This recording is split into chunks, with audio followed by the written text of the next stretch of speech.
जैसे ही आयरा को ये खबर मिलती है कि वो लड़की कि जिसकी कामयार के साथ वीडियो वायरल हुई थी होश में आ चुकी है, तो आयरा फौरन इससे मिलने का इरादा करती है। वो सच जानना चाहती है ताकि असल हकीकत सामने आ सके। अभी वो इस बारे में सोच ही रही होती है कि अचानक इसके भाई नादिर की कॉल आ जाती है। नादिर इंतहाई घबराया हुआ होता है और रोती हुई आवाज़ में बताता है कि अबू बेहोश हो गए हैं, इन्हें सांस लेने में शदीद दुश्वारी हो रही है और इस वक्त घर में सिर्फ वो और अम्मी मौजूद हैं। वो आयरा से इल्तिजा करता है कि फ़ौरा घर वापस आ जाए क्योंकि फलक भी इस वक्त घर पर मौजूद नहीं है। नादिर की बातें सुनकर आयरा शदीद घबरा जाती है और बगैर एक लम्हे ज़ाया किए अस्पताल छोड़कर घर जाने का फ़ैसला कर लेती है। लेकिन दोस्तों, हकीकत ये होती है कि इरफान साहब को कुछ भी नहीं हुआ होता। दरअसल नादिर आयरा के साथ एक ख़तरनाक ड्रामा और फ़रेब कर रहा होता है। नादिर इस वक्त फारिया और खावर के साथ मिल चुका होता है। असल में जब कामयार ने पहली बार नादिर को सबके सामने थप्पड़ मारा था, उसी दिन से नादिर के दिल में कामयार के लिए शदीद नफ़रत पैदा हो गई थी और वो कभी दिल से कामयार को माफ़ नहीं कर पाया। इसी नफ़रत की वजह से नादिर फारिया के कहने पर ये सब करता है। फारिया ने नादिर को फ़ोन करके कहा होता है कि किसी भी तरह आयरा को अस्पताल से वापस घर बुला लिया जाए क्योंकि इसे अस्पताल में एक बहुत ज़रूरी काम करना है। फारिया को जैसे ही पता चलता है कि इस लड़की जिसका नाम सुनीता है को होश आ चुका है, तो वो बुरी तरह खौफज़दा हो जाती है। इसे डर होता है कि अगर सुनीता ने एरा को सारी हकीकत बता दी, तो इसका और खावर का बनाया हुआ पूरा मंसूबा नाकाम हो जाएगा और फिर कोई भी इन्हें बचाने वाला नहीं होगा। इसलिए फारिया फ़ौरा अपनी चाल चलती है।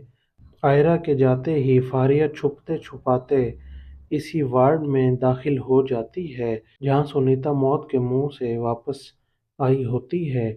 मगर यहाँ फारिया एक बार फिर इंतहाई घिनौनी हरकत करती है और सुनीता को दोबारा मौत के मुंह में धकेलने की कोशिश करती है। जी हाँ, फारिया इस लड़की को जान से मारना चाहती है क्योंकि अगर सुनीता जिंदा रही तो फारिया और खावर की हकीकत सबके सामने आ जाएगी और फिर फारिया का कामयार को हासिल करने का ख्वाब कभी पूरा नहीं हो सकेगा। लेकिन दोस्तों, इस बार फारिया की किस्मत इसका साथ नहीं देती। जैसे ही वो सुनीता को नुकसान पहुंचाने वाली होती है, ऐन इसी वक्त कामयार वहां पहुंच जाता है।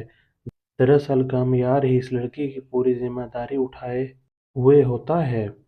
आयरा घर जाते हुए कामयार को फ़ोन कर देती है और इसे बताती है कि वो मरीज़ा होश में आ चुकी है और इसे फ़ौरा अस्पताल पहुंचाकर इससे बात करनी चाहिए। कामयार के आ जाने के बाद फारिया मजबूरी में पीछे हट जाती है और कुछ नहीं कर पाती। होश में आते ही सुनीता का कामयार को सारी हकीकत बता देती है। वो रोते हुए कहती है कि इस दिन तुम्हारे ड्रिंक में नशा किसी और ने नहीं बल्कि खावर ने मिलाया था। फारिया ने मुझे पैसों का लालच दिया क्योंकि मैं बहुत गरीब हूँ और मेरे वालिद के ऑपरेशन के लिए पैसों की अशद ज़रूरत थी।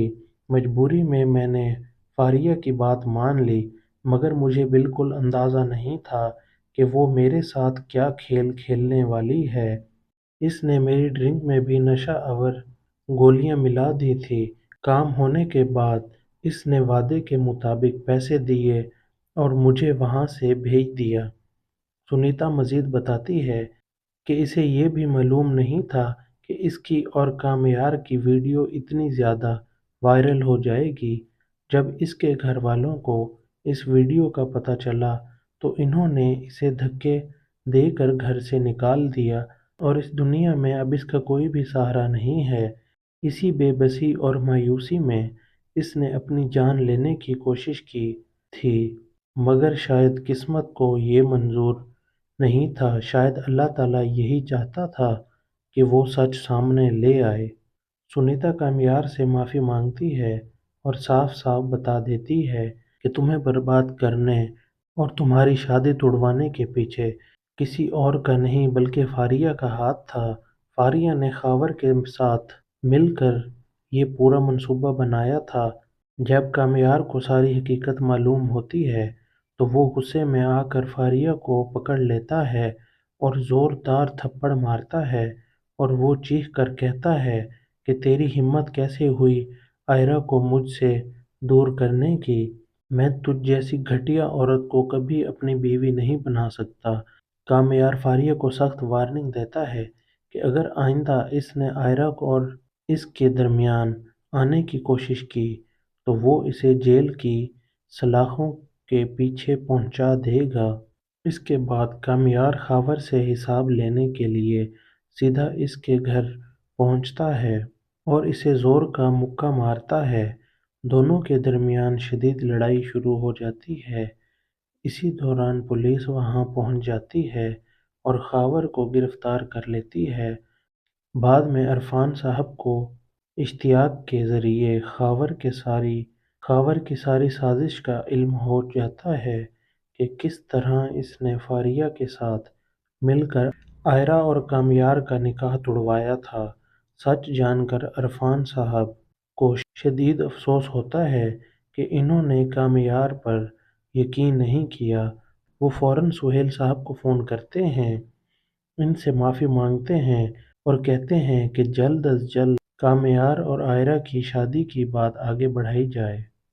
آخر کار دونوں خاندان اس رشتے کے لیے راضی ہو جاتے ہیں اور اگلے ہی دن کامیار اور آئرہ کی دھوم دھام سے شادی ہو جاتی ہے۔ دوستو، آپ کو یہ کہانی کیسی لگی؟ کامنٹ میں ضرور بتائیں۔